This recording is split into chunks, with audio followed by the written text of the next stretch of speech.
Hi, New Kinship listeners. Hello and welcome. We are just about to interview Rhaina Cohen, author of The Other Significant Others, Reimagining Life with Friendship at the Center. It is such a profound book. Wish I had 1,000 copies to distribute to everybody I knew.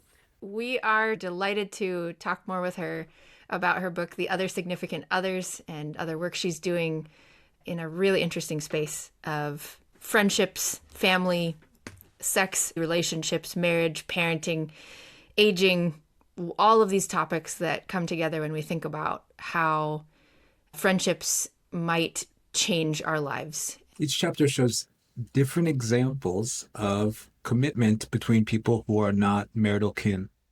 That ranges from something like committed friendship, intentional community, or even life partners or celibate partners who commit together and whose commitment seems to even transgress the common ideas of that marriage and romantic partnerships are the highest or the best or the strongest.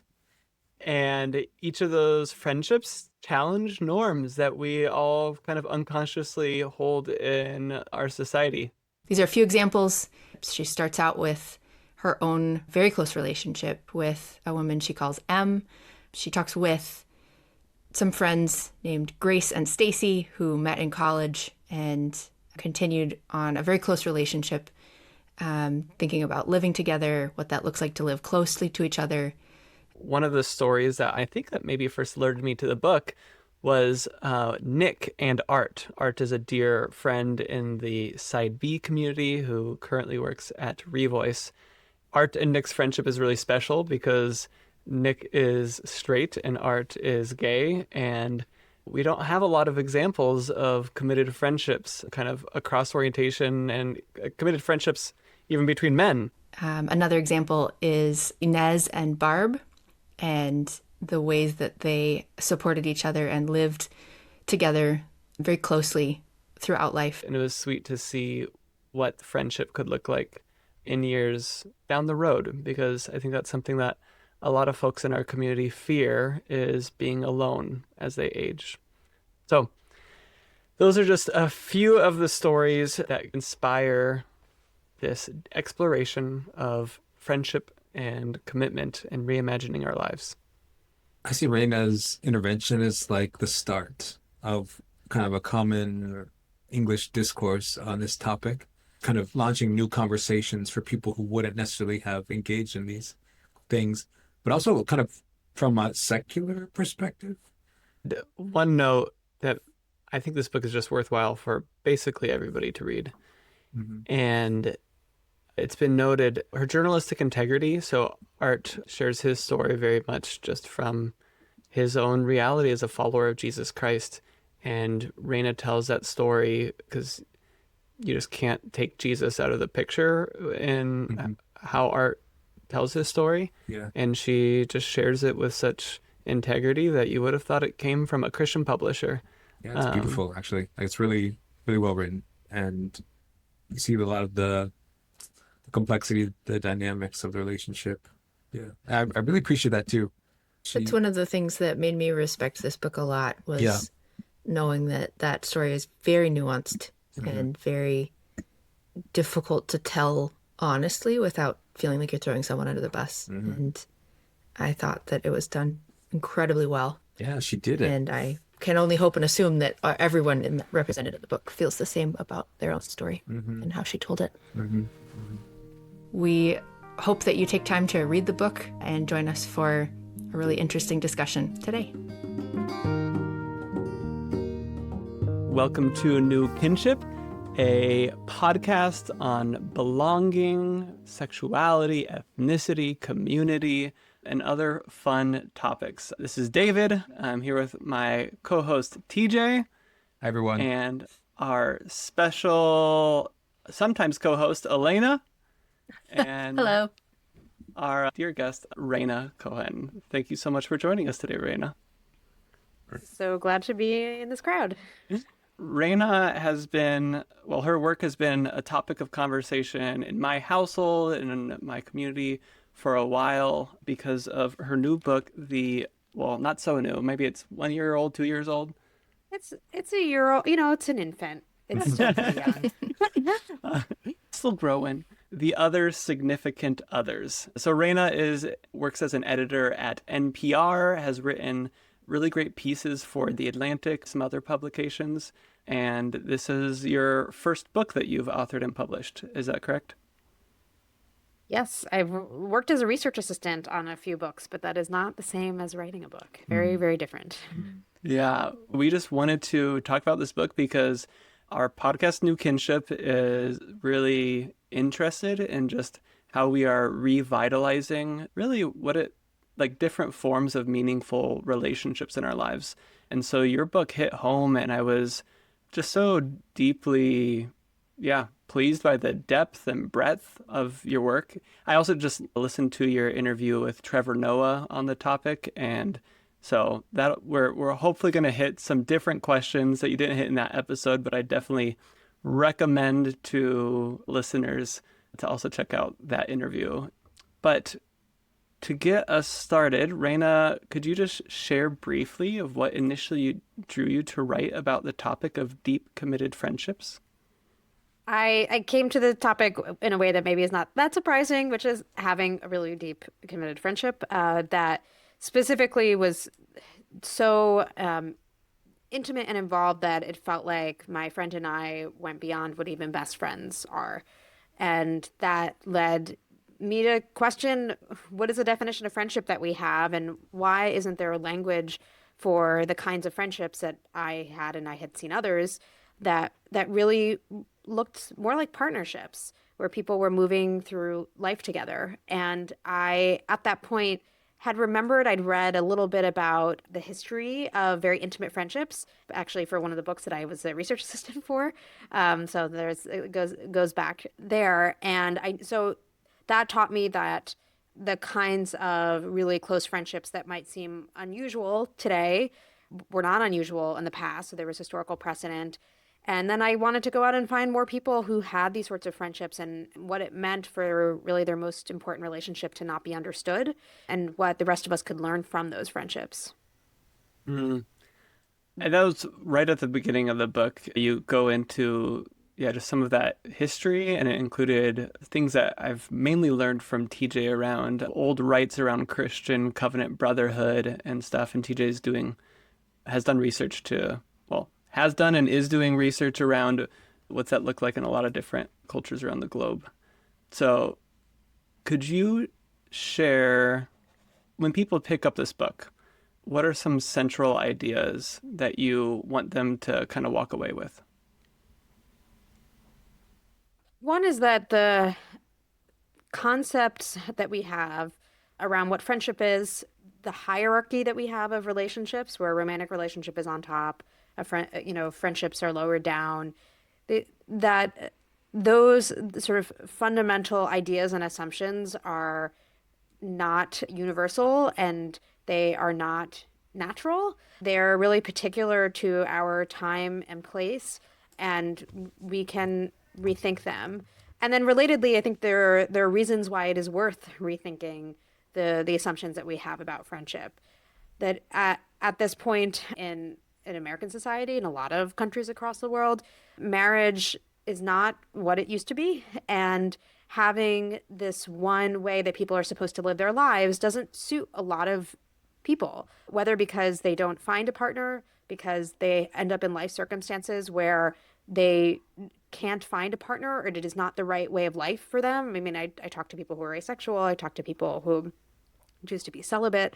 I talk to people who were divorced and then decided they didn't want to try to remarry. That there are reasons to look past this way of structuring our lives that we have really been told is the be all and end all. So that would be sort of another thing that I would really want people to take away. And I think maybe the broadest point here is that a lot of us are operating according to default ways of making decisions and behaving and accepting what things matter, and that we don't actually have to sleepwalk through our lives, and instead we can find values that fit us, and we can form relationships that fit us. And I think for most people, relationships, and I mean that broadly, not just romantic relationships, familial relationships, our relationships with neighbors, our coworkers, our friends, that is what brings so much meaning to people's lives, and that we have an ability to shape those in ways that really fit us in particular, and we can sort of quiet a little bit of the noise of what we're told those relationships should look like. Yeah. I'm so curious. So listeners on this podcast probably haven't heard me talk very much. I'm usually behind the scenes. So I'll just introduce myself. I live in a community house with David Frank, and I helped start this house 5.5 years ago. This book was so interesting to me because I felt like, as I'm sure many people have said, like it gave language to something that I just have a lot of trouble explaining to people. The thing that I don't have trouble explaining to people is maybe more of a deconstructive effort to try to say, like, yes, marriage and romantic relationships can be really important, but we seem to have centered our entire society around this one relationship, or our entire like expectation of all social and emotional relationships around this one relationship, which is, I think, something that I saw coming out of the book a lot.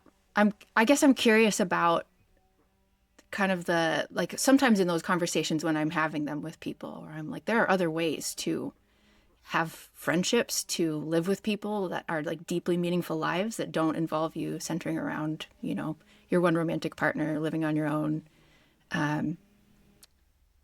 But some of that effort feels very deconstructive in themes around friendship, around marriage, parenting, family. What do those things mean?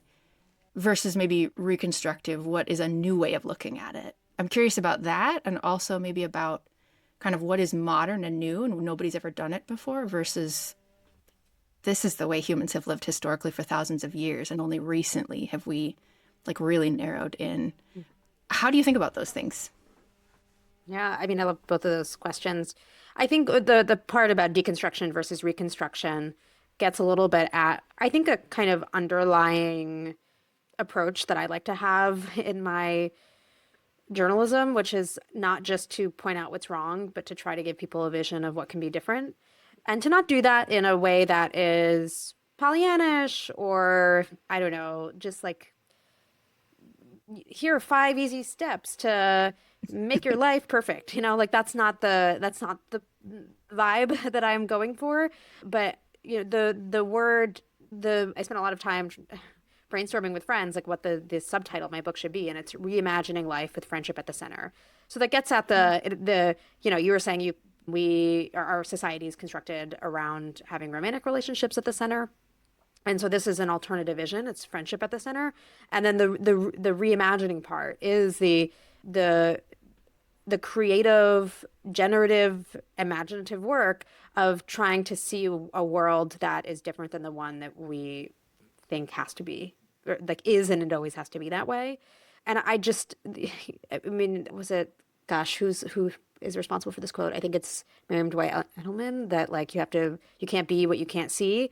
I'm not telling the point for me is not that everybody needs to go out and have these sorts of friendships, but if you can't see them and you're telling people, well, something about the current order isn't working, it doesn't leave you with that much.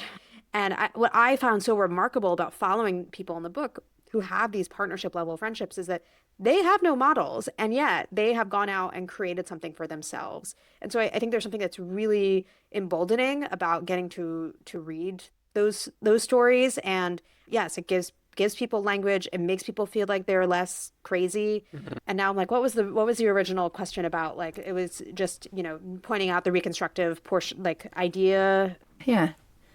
Yeah, just there's a tension there. And I did see you doing that, is like offering these specific examples of what it could look like. Because if people don't have an imagination for it, it's really hard to even know how to go forward.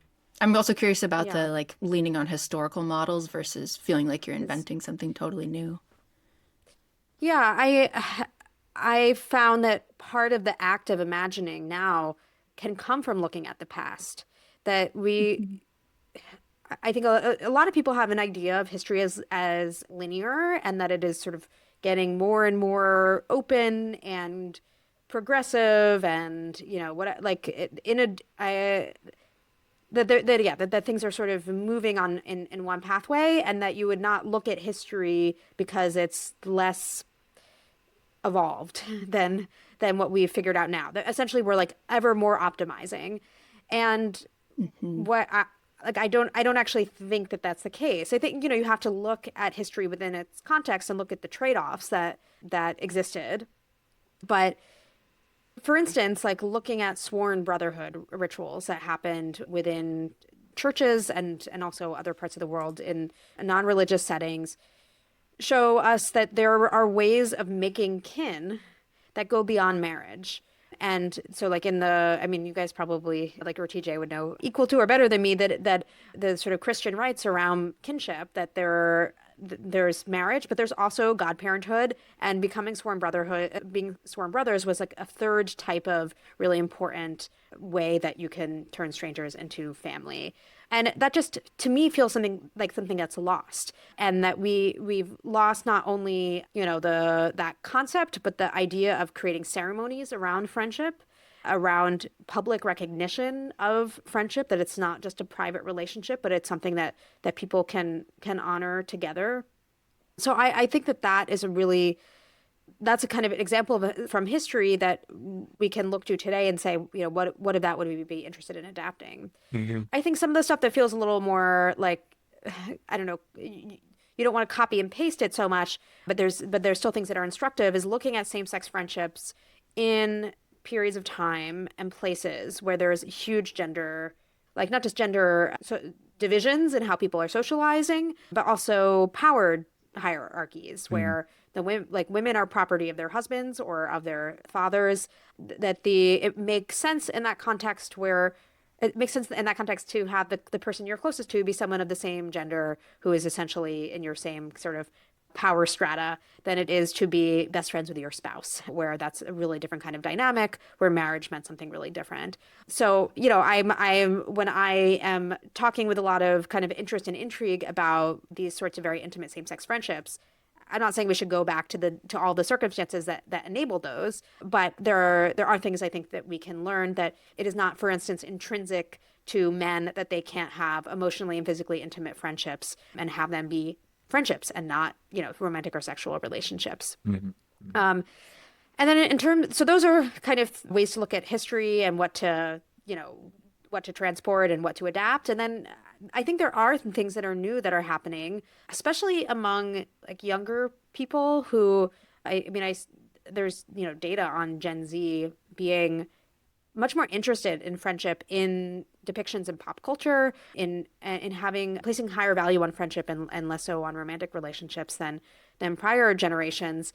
And I see things like this company that helps people live near their friends and helps with sort of like the infrastructure of making that happen, because it's not very easy, but there's growing interest, and part of that interest is because people want to raise families not isolated. And so they're not opting for maybe an extended family model, which would have been maybe a requirement a few hundred years ago, but they don't really feel like the nuclear family model is sufficient for them. Or they feel, you can make babies with science, and you can have a child with your friends. Or so some of those things, I think, as a result of some technological changes and then some sort of societal changes, means that the particular ways that people are considering friendship are kind of different than what might have been possible in the past. But I think there's a lot to look at from history and learn from.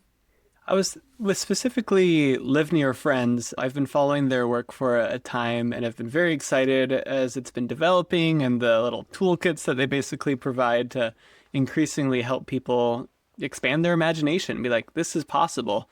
Especially because I'm very passionate about neighborhood life, and they have like one of their models is the neighbormune. And I'm curious because I know of different intentional Christian communities, and I know there's a whole eco-village scene and intentional community, and it's kind of riffing off of that, but a little different, focusing it around friendship and just less about who we are as, some community vision, but just saying, let's just bring the friendships together. And it is kind of a change from the intergenerational family model. And I'm curious, the Live Near Friends, the original community is maybe less than 10 years old. I don't know. Have you visited any of their communities? I know the like Phil who runs Live Near Friends like reasonably well. I've been to Radish, which I think is the Right. community Yep. that you're referring to, and he'd started a previous one, is working on a new one. So yeah, I've gotten a chance to sort of spend time there and talk to people there. I'm curious if do you feel very hopeful for that model? The question I have is like, oh, I kind of want to just like, I've been trying to send it to any friend as an opportunity to be like, hey, have you thought about this? Have you thought about who you live next Yeah. to or buy a duplex with? But I'm like, oh, what will this stand the test of time? Will, they're like living in their heyday of like, we're raising kids together and it's so much better. And, if it works for 5 years, that is a success. That is like 5 good years where you've had meaningful support. But I'm just kind of curious, like, what will it look like in 20 years with some of these Hmm. Are you gatherings? asking Raina to predict the future? It just, yeah, if you're hopeful, If I'm, how yeah, would you speculate? I mean, I feel hopeful. I think one question here is how do you define success? So, one like Phil Levin, who who has run these communities, he's not trying to build a 30-year community. He's Hmm. like he tells people to sort of reduce the time scale a little bit because people's needs change. So, Hmm.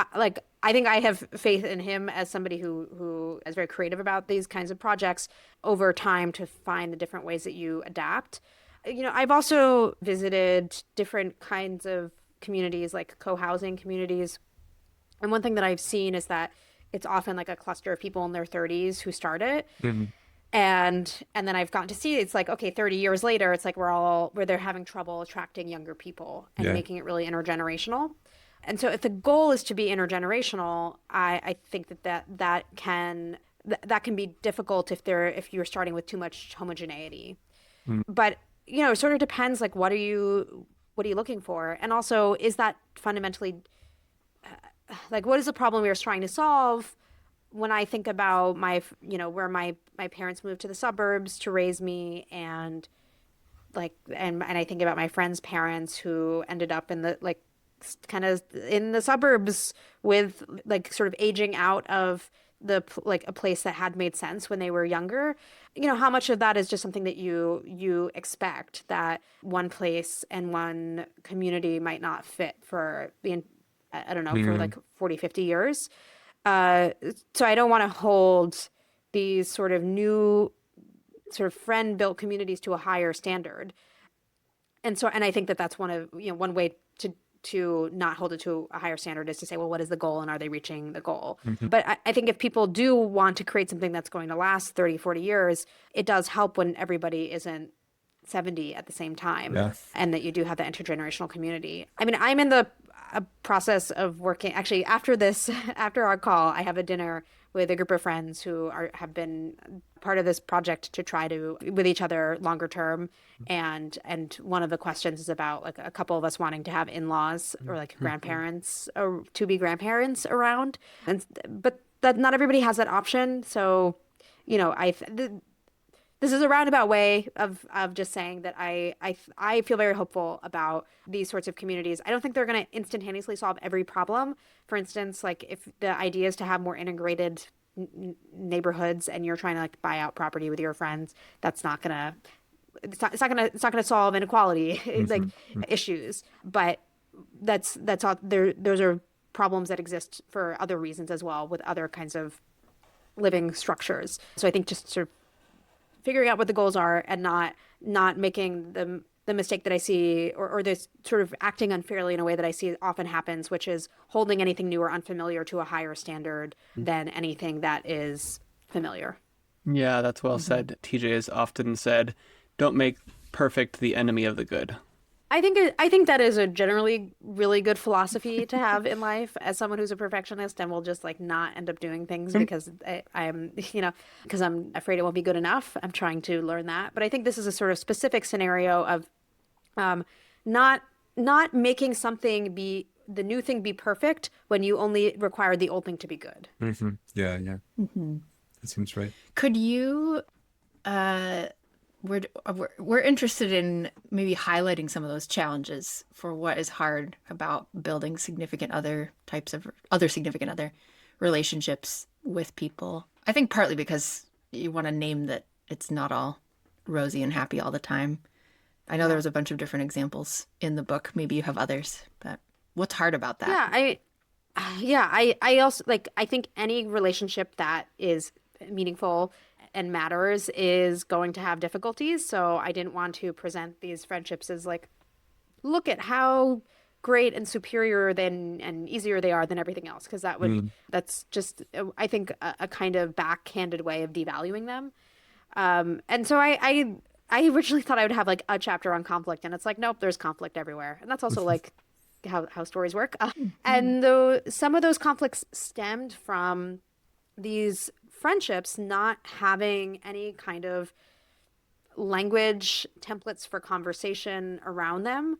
So I saw that with one person who really wanted like sort of commitment in the friendship, and sort of realized that, and the other person was kind of taken aback and didn't really know what to do about it, and was grappling with the idea that this kind of friendship could be mutually exclusive with a romantic relationship, which she ended up kind of evolving her views on.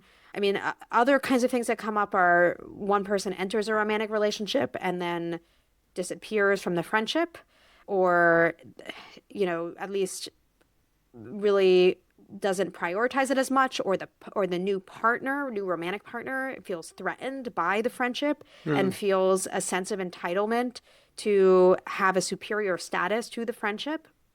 I saw this in the case of a pair of men that I interviewed who have this close friendship dating back to their like middle school years, and they each went out and dated women and found that those women, 3 to 6 months in, would find that the friendship was sort of too close for comfort, that they wanted as a romantic partner to have a more central role in the guy's life.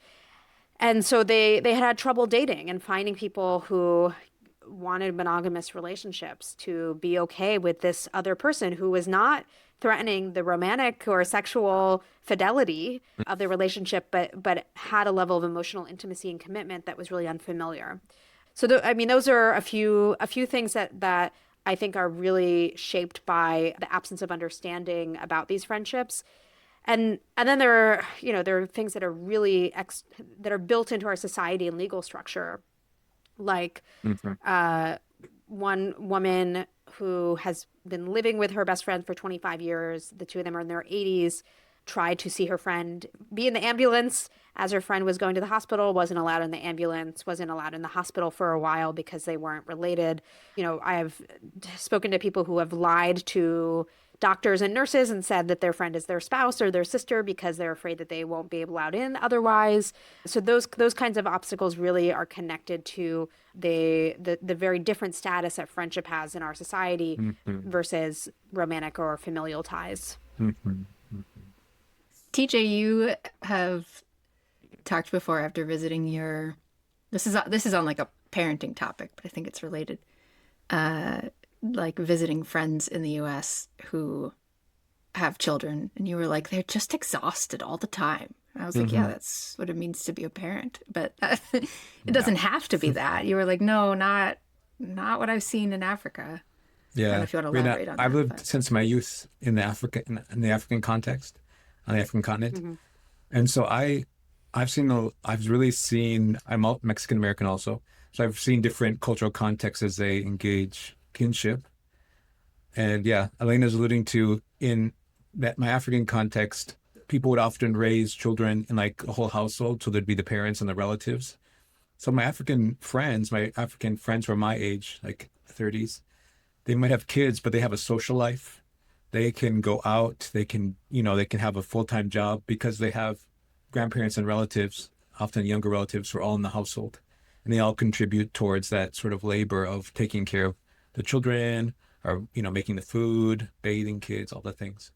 So yeah, but when I visit my relatives here in the US who are same age, I'm just like, oh, your lives are so hard because you just live alone in your house, far away from everyone. You have your kids, and that means usually one person stays at home. They're just different circumstances, but seems a lot harder than this other context that I'm engaging in. So, yeah. Yeah, well, I have a piece for The Atlantic that should be coming out Oh, yeah. probably before this podcast is published. Uh-huh. That is Yeah. about friends raising their kids together. Nice. And it is very much pointing to this, in the U.S., the kind of idealized and quote unquote traditional model is one where you have two Traditional, yes. parents. Yeah, and it's like, well, how far back in history do we count as traditional? 'Cause that's Yes. not very long. No. It's also something that I write about in the book that, I mean, as I have spent more time with friends who are parents, it is just crazy to me that we expect at maximum 2 adults to be able to do everything. Yeah. And so I think that's one of the reasons that people are really, to the earlier question, like looking to these different kind of models for households and what family can look like, because people are realizing that it's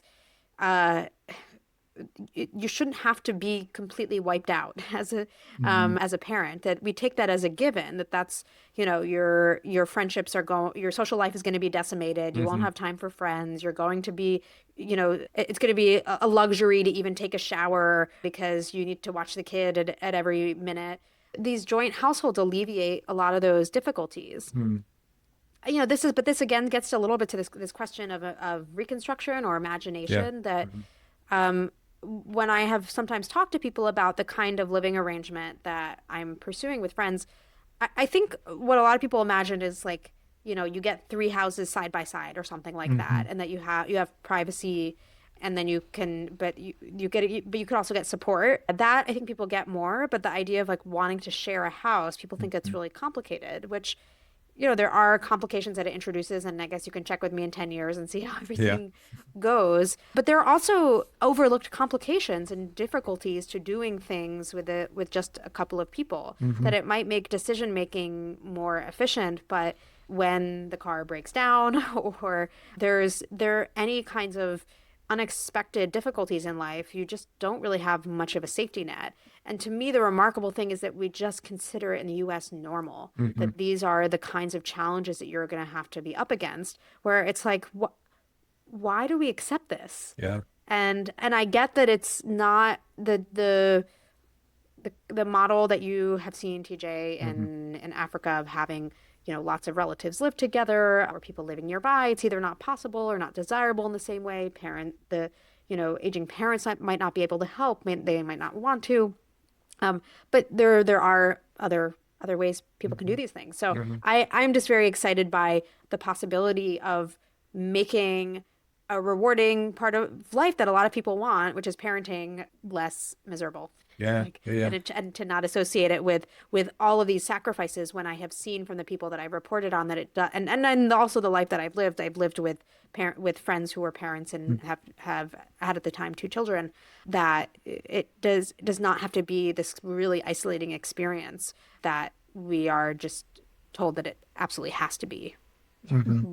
Did you run into, or I don't know, how easy was it for them to let you into their parenting or that childcare? Did you guys already have strong trust established? I was just talking to one of my Mexican neighbors, and she said, when I'm back in Mexico, if my toddler's throwing a tantrum, I can be like, if you don't stop throwing this tantrum, like that neighbor's going to take, or that random stranger's going to take you, and the random stranger will start to like play along with it. Like, you better listen to your mom.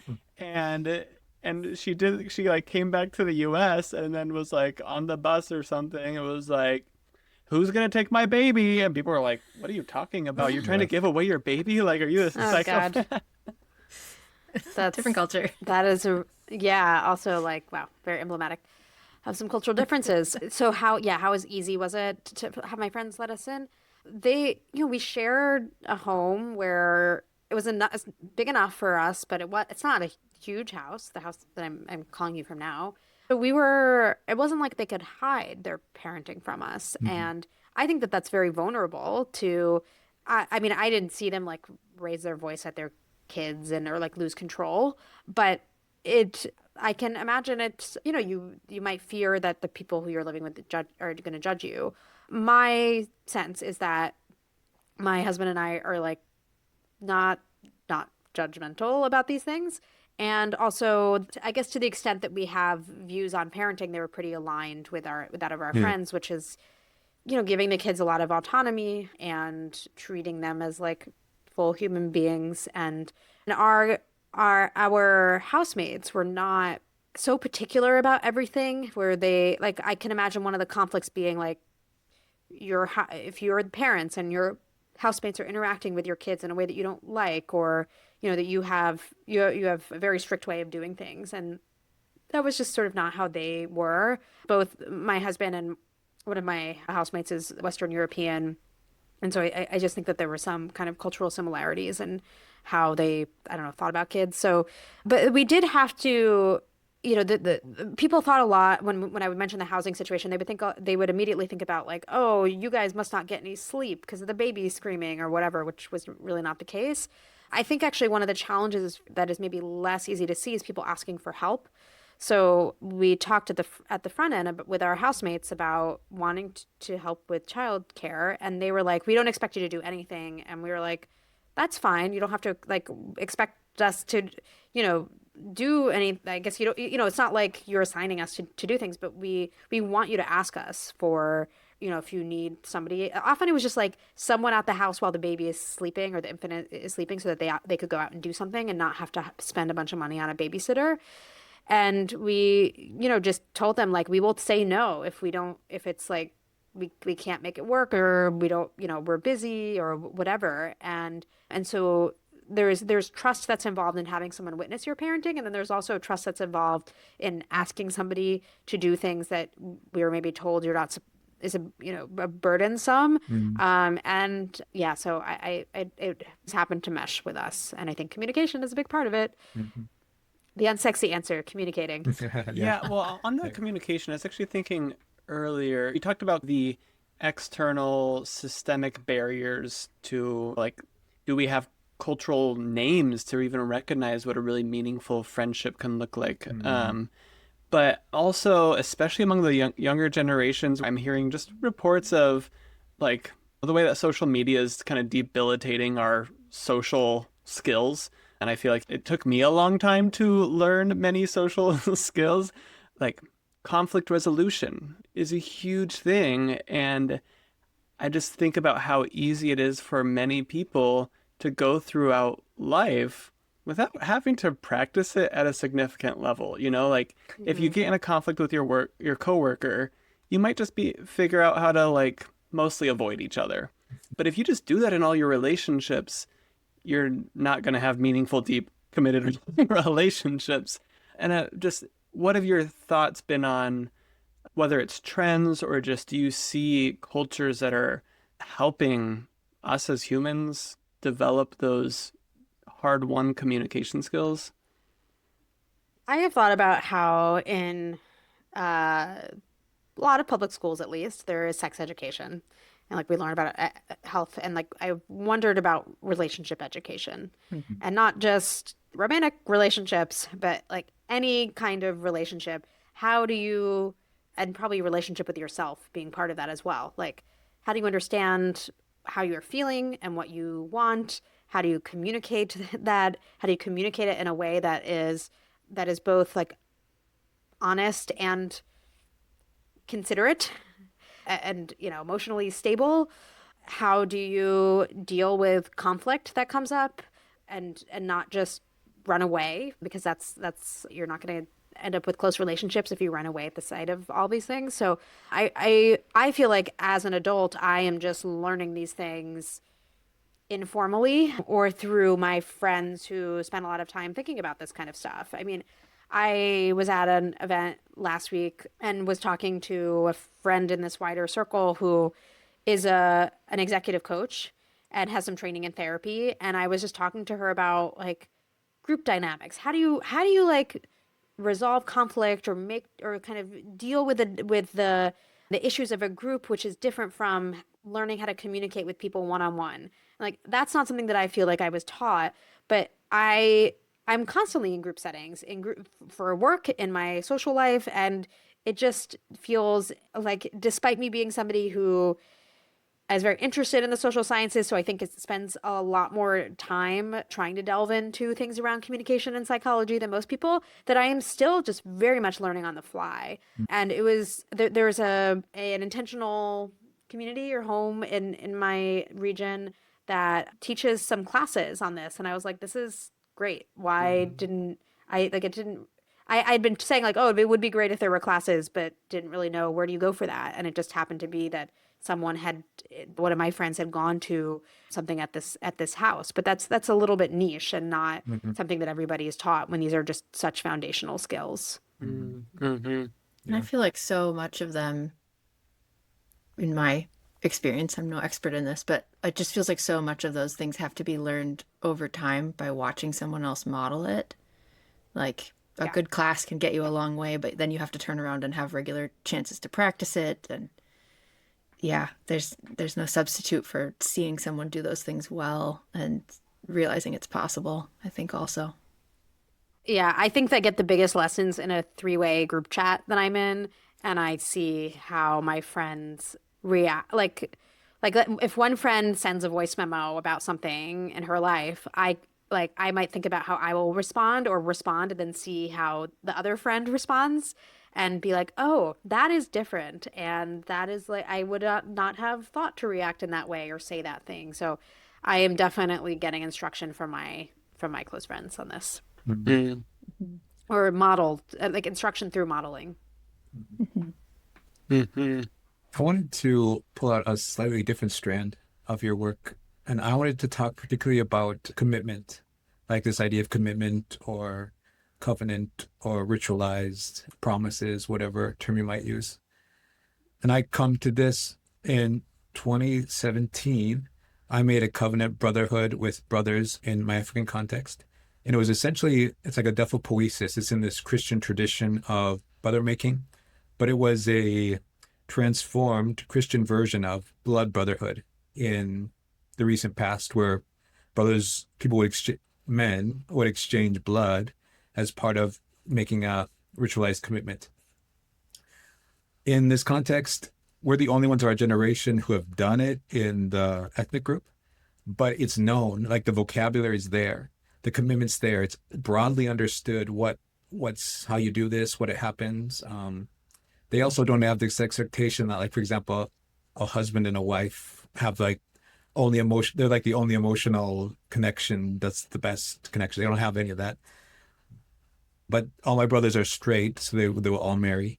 I'm side B, I'm queer, so I'll probably have a celibate vocation. So there's that difference. But yeah, basically the covenant's there, the commitment's there, people know what it is. I'm curious, how are you thinking about covenant and commitment in some of your work that you've been engaging in your research, even in kind of the new conversations you've been involved in subsequently since the book was published? What has that meant for you? I mean, I think that the core of the kinds of relationships I'm looking at are ones that are committed. I mean, that's it's really what distinguishes them, I think, from, or one of the core things that distinguishes them from, let's say, best friendship. Yeah. Being best friends with somebody, there might be commitment involved, but not necessarily the sort of degree of commitment that you are going to build a life together and kind of move through life side by side, and that you are working toward a future. Those are some of the qualities that feel like they're different from your typical best friendship, as close as that might feel.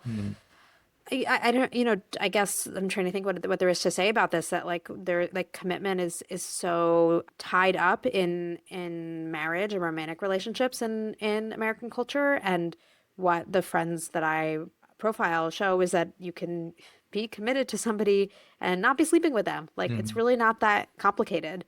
And that a number of the people who I spend a lot of time with, it's just almost indistinguishable if I look at their friendship and what they have done for each other versus what people would expect spouses to do. I mean, you can go through the vows of a kind of standard wedding, and I have seen people provide for each other in sickness and in health, for better, for worse, and richer, for poorer.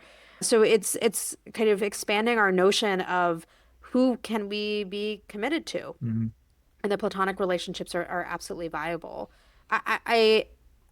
I think it is a real lost that we don't have ceremonies to kind of honor those commitments, that they're, even for people who are not particularly traditional or religious, people continue to do ceremonies like weddings or baby showers, baby namings, those sorts of things, because a lot of people want to be recognized Yeah. when there is a commitment or a major life change that's going on. So while people can create these commitments for themselves and they can create beautiful ceremonies that are really individual to them, I think there is something lost when you don't have other people who have the vocabulary of something like Adelphopoiesis, or who can hold you up with community support. So it's not just about the two of you or whatever number of friends there are.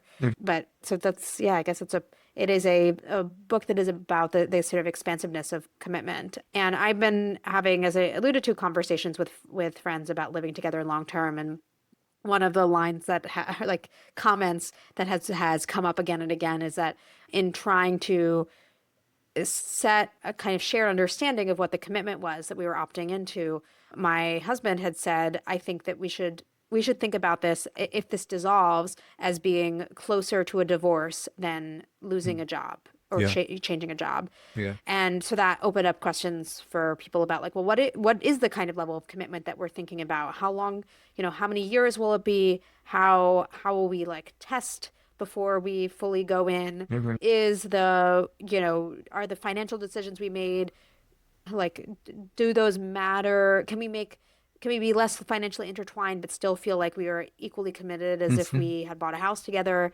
So it's been really interesting to have these conversations about commitment within a sort of relationship structure where that's not built in, versus having conversations about commitment when you're in a romantic relationship. Those are things that are built in, and with familial relationships, well, they're often impressed upon you. So they're not there, and maybe there's some negotiating room around commitment and obligation, but there's still kind of more understanding there. It is interesting in the Christian context. We often have monastic templates, past monastic and contemporary monastic templates to draw on. These include both actual formal monastics, but also kind of lay intentional community stuff. So even Elena and David Frank, they're in like a lay intentional community essentially.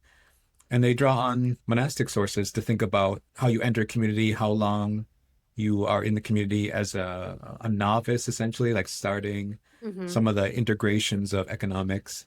Maybe Elena's more skeptical, but trust me, David and Frank and I have talked about this. I don't want to insult the monastics by pretending we're doing the same thing. But yes, we're looking at their model and thinking about it. So, it's just a different resource. So, do you wish that that secular people had something like that? Like, has it been helpful for you to have these conversations around commitment? That's such a good question. It's just a block north of us is another community house that isn't faith-based, that has existed a little bit before us. So it's been fun to see some areas where they're doing really great and some areas where they've shared similar struggles, or maybe where their vision doesn't go beyond much just like learning how to live healthily together, which I think is like just a huge boot camp, as we discussed, that like so many people we all need. But it's interesting to me. It kind of overlaps with some of conversations around cooperatives and of like who has the ownership. So there's a nearby coffee shop that recently, it's like the workers now own this. And there's a real sense of when you own it, you have to have a certain level of commitment. And it's over the years just struck me how much the materiality of friendships, of like, oh, we share food, we share this living room space, we invested in property together, that there's actually a good chunk of the friendship isn't in just the emotions of friendship, but it really is tied up in this how are we sharing stuff, and who has the power, who has the commitment, the perseverance in that, and that how you end up sharing that ends up forming the type of way that your friendship is, the depth of it, how much you know you can rely upon each other. You might not have the closest like intellectual or emotional connection, but you're like, oh, I can depend on this person. We've been for the past, 10 years, we've been caring for the same plants together, and that, like whatever it may be. And so I guess I get excited when I hear that you're meeting with friends to talk about those nitty gritty pieces of it, of like, oh yeah, how does our varying financial capacities limit and impact the commitment that we want to have together, and being honest about maybe those different levels of commitment. What have there been any, I guess, what's been most helpful to helping those conversations happen honestly and accurately? Oh God. I mean, the answer that comes to mind is that there's just a lot of operational competence in this group of people. Several of them run nonprofits and are just really good and in order to run something well, you have to be like pretty emotionally attuned, I think. And so both thinking about process and about how are people reacting and figuring out like how do you leave room for the kinds of things, the difficult things that will arise. I just think it's a pretty like intentional, reflective group of people. So that has been useful. I mean, I was with my previous housemates. One thing that we did before, well, I guess right as we started moving in, husband adapted a premarital counseling document that we'd gotten from a rabbi, and then like looked up some housemate questions, and so that is, using a different kind of framework is something that's happened. And from one person a couple of people that I interviewed, their pastor essentially did like premarital counseling for their friendship. So there's that's one kind of option where you are translating something that has been designed for a different kind of relationship. Also just talking to people who have done something like this. Like I had a conversation this weekend with a friend who bought property with a couple of his friends and, went through a version of what we are thinking about now, where we have like people say that they're interested in something like this, but are they actually going to come down and come to the meetings and do the sort of boring logistics together, or are they ready at this particular moment, and how do you navigate that? So there's also like learning from people who have done it before, and it is, I guess, it's convenient that I happen to report on this stuff. So for instance, like I've spent a lot of time talking to people for work reasons about the different living arrangements they have made with raising children in mind. So that is something that I can bring to the table to say, hey, one thing that I've learned is that it's, younger kids tend to feel very differently than teenagers do about having so many adults around. And, I've seen that there are these like kind of different moments of tension that can happen, or these are the kinds of things that I've heard people have conflicts over, or these are like some of the real benefits that I have heard about if you live like right next door to each other, and even if a 5-minute walk doesn't seem that long, actually it really does make a difference. So there are things that I've gotten to sort of been able to bring to the table from experiences. So everybody I'm talking about living with has also lived in different kinds of community settings before, so that helps too, because we're not starting from a place where it's all theory. Yeah. Maybe you're gonna end up just being a consultant on these things then. Yeah, maybe. I mean, that would imply that I'm an expert on it. I don't know. We'll see. I need more, as I said, more communication capabilities. But it's exciting to see that people are interested. So if that's the case, maybe if there's a sufficient number of people interested and there aren't better people out there, then maybe I can be helpful. I just wanted to add to the sort of commitment question in a maybe environment that's not particularly faith-based, more secular context. The conversations that we've had a lot are around like values, and are we all on board for whatever this community is for? And I think that conversation happens no matter how you answer that. Kind of feels like it's the flip side of the commitment question. Like sometimes the commitment conversation forces the values conversation. Sometimes the values align and then you start thinking about commitment, whichever direction it goes. Like I think the question is, are we going the same way? Can we go there together? And when we're making that commitment, does it sort of narrow and deepen our direction in useful ways? Does it prevent that? Be like, yeah, I think those conversations are useful wherever you're coming from. Yeah, we did a values exercise to try to sort of sort some of this stuff out. Yep. That's good. That's good. That's cool. I'm going to get in a few more questions before we wrap things up. As a journalist, what are the things that you are still wanting to write and research more about? Where are your curiosities still? What's still an open book for you? Lots of things. I mean, I'm generally interested in how people deal with their emotions or their relationships in ways that cut against the grain, and that maybe people are inclined to judge, but we could instead be curious about and maybe learn from. So there are different kinds of people that along those lines. I'm like, I don't know, do I just share? Like, some of the stuff is kind of niche, and I'm like, should I share these things? And then I'll be scooped, and it'll probably take me like 2 years to actually write a thing.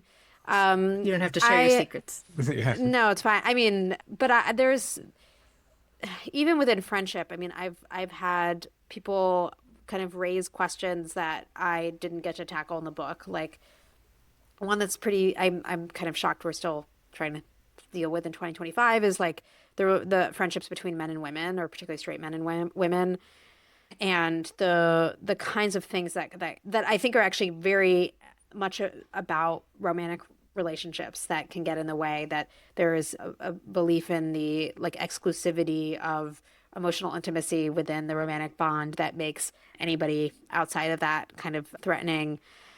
So maybe at some point I will look into that. I am interested also in the different ways people are constructing family, especially in light of a lot of concern about the fertility rate declining. And I've talked to people who have had really profound experiences with donation of their eggs or sperm, and different kinds of family relationships that are they had to be very creative about, but allowed them to have a life and relationship to children and caregiving support that they wouldn't have had otherwise. I don't know. What do you think I should be looking into? When you were talking about the marriage vows and how you've seen friendships that have fulfilled what those vows are, it just got me thinking about, I guess I've been interested in thinking about how much those marriage vows were trying to, at the time that they were created, push against the grain of where we're like, we assume that maybe, guys already have their friendships and they have their families and their clan that they're committed to, but they're not being faithful to their wives. And so we need to create these vows to try to like help them be faithful there and actually give the lifelong care, rather than being like, oh, my wife got sick, on to the next one. And if that then by having to work so hard towards that, but then it became the only cultural institution of like, that everyone was doing. So I guess I'd be interested if that historical narrative I have in my head of like how that maybe transformed is accurate. Even my own reading of like Genesis 1 around like the two shall become one flesh. I've been reading that less around intimacy and more just around, in a lot of ancient cultures, man and woman were almost considered two separate species. And so that the marriage bond is this symbolic saying, no, they are one people, they are one species, and that's being like sacramentalized or something inside, and saying men and women are together, equal, belong to one another, and we shouldn't be doing this other stuff. So that'd be one idea if you ever do more historical research. Yeah, I mean, well, I have no idea what the history of wedding vow of like those sort of conventional wedding vows are. That's very interesting. And I mean, I also have thought about the way like a lot of people do not abide by those vows. And yet we have these really strong ideas about what fidelity looks like. So I'm also interested in kind of like what's going on in monogamy, basically. Yeah, And there are a lot of overlaps in some of the questioning of how well monogamy is working for people, and ideas around friendship, because monogamy today is very rooted in this idea that you have one person who is going to fulfill every need. It doesn't have to be the only model of monogamy, but that's kind of what it's very much linked to. Someone once told me this logic, this is again in African context, that this companion marriage model, this model where marriage is meant to be emotionally intimate, was essentially help prevent him from committing adultery or being a polygamist, because it was like part of his reflection on why monogamy could be possible for him if he had this companion marriage model. So anyways, it gets all implicated in all these different things, like monogamy versus relationship between men and women versus friendship versus physical intimacy, all these things. Yeah, so it's like a complicated tangle of many things that produce different social formations. So Yeah. I don't know what I mean, there are a lot of people who have looked into the kind of what are the functions of these changes in expectations around marriage and around sexual intimacy and exclusivity and that kind of thing. And there's like, what is I don't know if there's anything simple here to say, but I'm interested in these questions too, TJ. Yeah, they're hard questions and good ones. So, Well, I've honestly I've thought about like buying multiple copies of your book and then like cutting up them and into individual chapters, because I'm like, oh, this friend needs to read this chapter and this married friend needs to read this chapter. Just to proliferate the reimagination. You can give them the whole book and just bookmark the part they need to read. why not? Novel idea, bookmarks. And anyways, What's old is new, you know? Yeah. Yeah, I'm just really grateful for the work that you've invested in this, and am excited to see what you continue to produce. Definitely. Yeah, we'll be following and celebrating and spreading. Oh, How can people follow your work, Rhaina? What should they look for? Well, I have an unusually spelled first name, so I'm relatively easy to find on the internet. It's Rhaina. So you can find my book. I have a newsletter that I occasionally write in that's called Related. And if you just look up my name, you'll find it. Same thing for Instagram. I'm at Rhaina Cohen. And then I have a whole life at NPR where I do work there. And I co-reported a piece last year on Sworn Brotherhood and a couple of women who ended up going through the sort of the rituals of sworn siblings in Jerusalem. It was a very powerful moment for them decades ago, which might particularly interest this audience. Yeah, definitely. Yes, Wow. we should link to that one. It was really great. And I almost skipped. I thought the audio was just going to be like someone reading what was written. And then it was like, oh, This is no. NPR, man. No, this is it's the radio first. Yeah. And so the audio was so much better than just the writing transcript of it, because you had all the people. Yeah, you get to hear the emotion in their voices, and you hear these women like recalling something that happened decades ago. It's magic of audio. Yes. If my last question, someone wants to dig more into some of these topics we've talked about, obviously they should read this book. The Other Significant Others. What else would you refer them to? Books, podcasts, videos, whatever, communities? I mean, we've brought up Live Near Friends, and which has really helpful case studies and other resources. Also, Phil, who runs Live Near Friends, and another person in this community have a great newsletter called Super Nuclear, which really gets into the nuts and bolts of how do you make these kinds of living arrangements happen. So that's really for people who I think are trying to live with or near friends. There's a lot of great writing about friendship. I'm like, where do I start? If it's stuff that's sort of to make you appreciate the beauty of friendship, those are different things than how do you work your way through issues within friendship. But for how-to stuff, like Marissa Franco has a book called Platonic. Anna Goldfarb also has a book called Modern Friendship. There's been a lot of people who are doing writing about how do you let's take friendship seriously as a relationship and try to think through how we cultivate it. And gosh, other podcasts, other things. I mean, I will just recommend a couple of memoirs that have to do with friendship if we just want some things that are beautiful. One is, uh, uh, oh my gosh. Yeah, this is a memory test. This book won the Pulitzer a couple years ago. It's by Huashu. Stay True is the name of the book. And it's about the author's dear friend who ended up dying and the sort of grief over that. And then there was an essay collection last year that's called First Love. That's by Lily Danziger. That's about the sort of friendships that formed her. And I would highly recommend those. And I just have seen a kind of renaissance of people, a lot of writing online also about friendship. So hopefully it is not too hard to find good thinking and writing out there and models for how we can do things. That's great. Thank you. Thanks so much. Mm-hmm. Yeah, it's a really sweet list. I've only known of some of those. And I'll do one more plug, which is for a series I worked on several years ago for Invisibilia about friendship. And one of the episodes that I worked on is called None of Us Are Friends, NUN. It was about a couple of women who were training in convents, were like novitiates in convents pre-Vatican II. And there were restrictions in that time on sort of how you were supposed to behave toward the other people around you and essentially the friendships you could and couldn't form. So there's some fun stuff there. And also there's in that series, there's an episode that's where Esther Perel, the psychotherapist, gives a couple of friends therapy and sort of helps them work through their challenges in their friendship, which I think is pretty powerful to hear because we don't really have the reason Esther Perel did it is because there aren't therapists who do therapy for friends as a specialty. We don't have that it's not a psychological specialty, but she was very interested in friends relationships.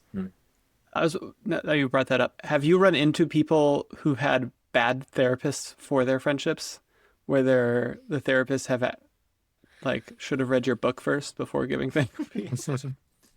I mean, I think that I don't know about specific stories, but I'm sure given the way that people will react to these sorts of friendships and be like, are you sure you're not in love? Or aren't you spending too much time on your friend? And I guess I've heard the reverse, which is therapists contacting me, telling me how valuable the book has been in their practice. I think to be more kind of open-minded in how they think about friendships and also how they think about what is sort of healthy for a romantic relationship. Well, sweet. Thank you so much. And thank you, listeners, for joining us on this episode. Rhaina, you have a good rest of your day. Lost to that dinner conversation. That sounds great. Yeah. Thank you. Great talking to you. Hey, thank you for joining for another episode of New Kinship. We would always appreciate any feedback. Feel free to reach out to us. You can find us on Instagram. We publish our episodes as well as some writings on Substack. But we're also on all your favorite podcast apps. If you've already liked and subscribed but want to support the podcast more, we have a small Patreon crew who is really valuable to us, both in their feedback and their generous monthly support in amounts ranging just from $1 to $25, which helps make this work possible. This is a labor of love, and we would love to have you join the patron crew.